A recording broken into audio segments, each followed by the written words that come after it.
if you would have told me that I'd still be doing this at my age now, I thought I'd be dead by now. All kidding aside, I thought I'd be dead. I mean, I really was burning the candle at both ends. I was beating myself up. And I just, don't ask me why, I just wasn't happy. In other words,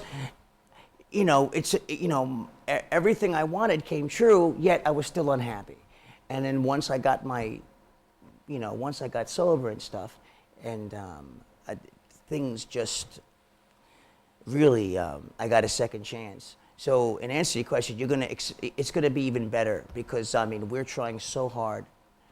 I'm so thankful to have a chance. I'm so glad that the four of us are together, getting along, and have a chance that there's an audience out there. And we're thankful because, we could have all died. We were reckless. We were really reckless. Me especially. I was just really reckless, And there's a lot of rock and roll casualties that live the life, and so thank God. So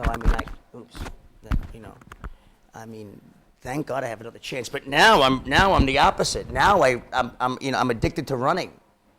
Now I go from cocaine to I run 8 miles a day, and it's like drug. And we pulled in here this morning, and a guy goes, "Oh, well, you have to do the river walk. That's a great run."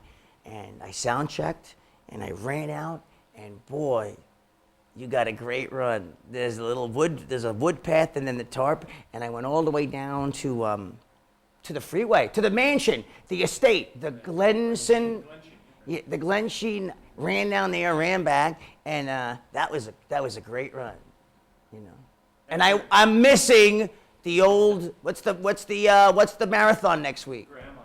I'm missing Grandma's marathon. Because that's I try to do like at least 2 or 3 marathons a year, So you didn't come out from Pennsylvania with the original 3 No. guys. You met them in I'm Los Angeles? L.A. Yeah. Okay, how did that all come about? Well, I was in I moved to L.A. and different than when they moved, but we met when we were in Los Angeles. We all hooked up together, and it was just a chemistry. Right away, we were able to really gel, and so it was. I think that was really a good lucky break for me, What was it like to be a part of that music scene? That was one of the most prolific music scenes to ever come out. Everybody wanted to go out to LA and become a rock star. I know. And as it was going on, you don't realize how lucky you are to be in a scene like that, But it really did flourish into. What I loved about Hollywood then is that you didn't have to go out to go see any particular band. No matter where you went, there'd be people everywhere. There would be people at every club. You didn't have to even guess which is the great place to go tonight. Whether you went to the Troubadour, whether you went to the Roxy, whether you went to the Whiskey, it was packed, sold out. Every place was, and so people were very interested in music at that point. So we were, again, it's one of those things that you don't realize how lucky you were, to be involved at that point in time and to be ready to go, and so life is funny. You realize things sometimes after it, you don't have it, so.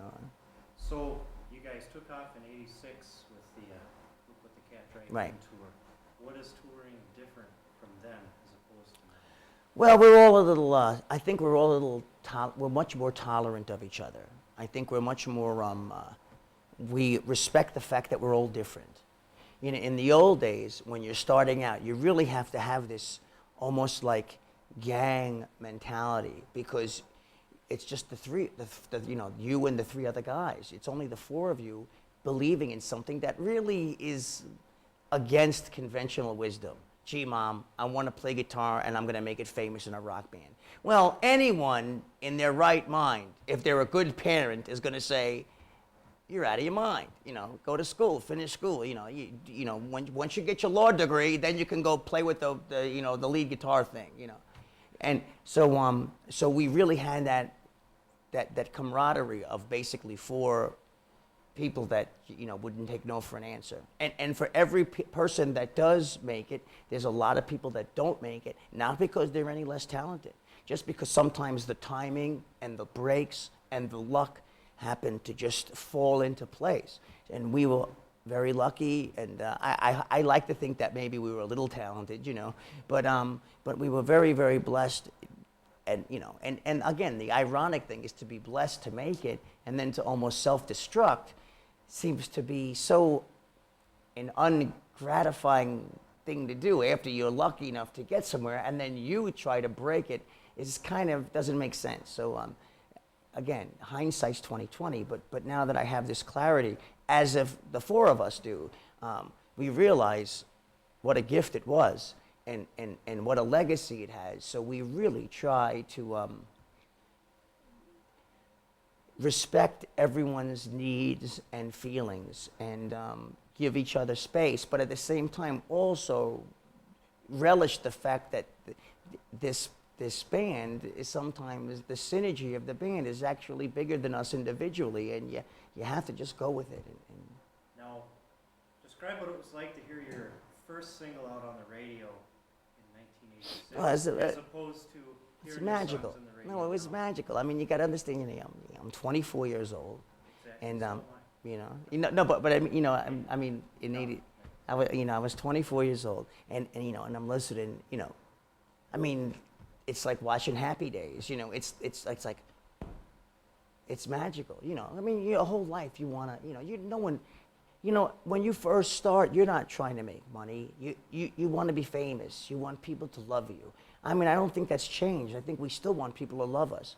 I mean, I think that's the reason why so many bands get taken advantage of and lose all their monies, because they're not thinking about the repercussions later on. They're thinking about being loved by the audience. Please love me, and you want to, and this got to be a certain insecurity that makes us want to go out on stage every night and have this applause. So so basically you might have four people that are a little unbalanced, have no education, and all of a sudden a lot of money's being thrown at them.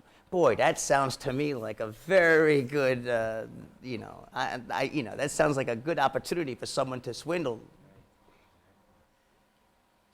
Same fans still following you? Yes, and we find new fans too. And it's amazing because there's no way some of the old fans, the fans that are there now, there's no way, I don't even think they were born when we came out. So I don't know if it's older brother and younger brother being passed down or whatever, but I mean, it seems to transcend. And I think the show transcends. The show is just, I mean, we try our hardest to be exhausted by the end. I mean, we were talking about maybe, they were gonna have me get, shot out of a cannon, and I'm ready to go for it, and then they're like, well, we don't know exactly where you'll land, so they were gonna have like a whole big like net for me, and I'm like, wait a minute, this is going too far. Oh, it'll be just minimal injuries. Don't worry, the cannon thing works fine. They do it in the circus all the time. I'm like, wait, but I mean, it's that type of eagerness to try to do the best we can.